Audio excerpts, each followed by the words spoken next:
পাক জিজ্ঞেস করবেন, ও আমার বান্দারা, ও আমার জান্নাতি বান্দারা, আমি তোমাদেরকে যে সব ওয়াদা করেছিলাম সেই ওয়াদা মতো সব পাইছো কিনা?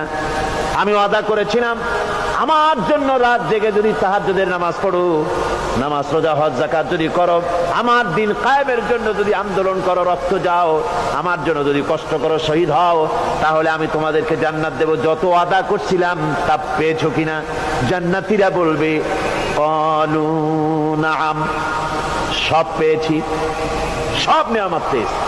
আল্লাহ বলেন সব পাও নাই, ওয়ানাদাইনা মাজিদ, আমার কাছে আরো বেশি আছে, আমার কাছে আরো বেশি আছে, সব পাও নাই।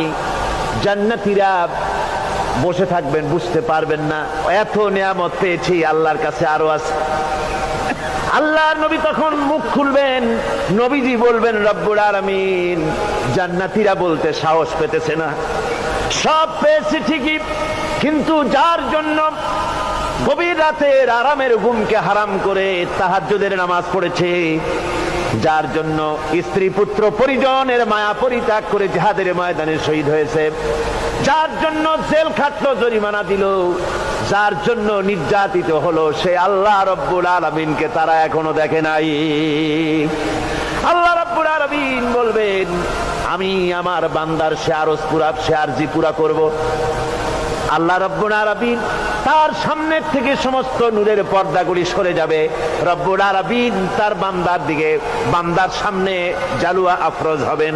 আল্লাহ পাক কোরআনে কারীমের ভিতরে বলছেন, উজুহু ইয়াউমাইযিন নাযিরা ইলা রাব্বিহা নাযিরা। বান্দা, আল্লাহ পাক বান্দার দিকে তাকিয়ে থাকবেন, আর সমস্ত বান্দারা আল্লাহ রাব্বুল আলামিনের দিকে তাকিয়ে থাকবে। এই অবস্থায় কত কাল চলে যাবে কেউ টের পাবে না। রব্বুল আলামিন জান্নাতের ভিতরে তোমার জান্নাতীরা যেদিন তোমাকে দেখবে, ওই দিন আমাদেরকেও জান্নাতে একটু জায়গা করে দিও আল্লাহ। আমরা যেন ওই জান্নাতের ভেতরে বসার জায়গা যদি না পাই, আমরা গুনাহগার মানুষ, জান্নাতের কোনো একটু জায়গায় ঠাঁই করে দিও যেন তোমারে দেখতে পাই।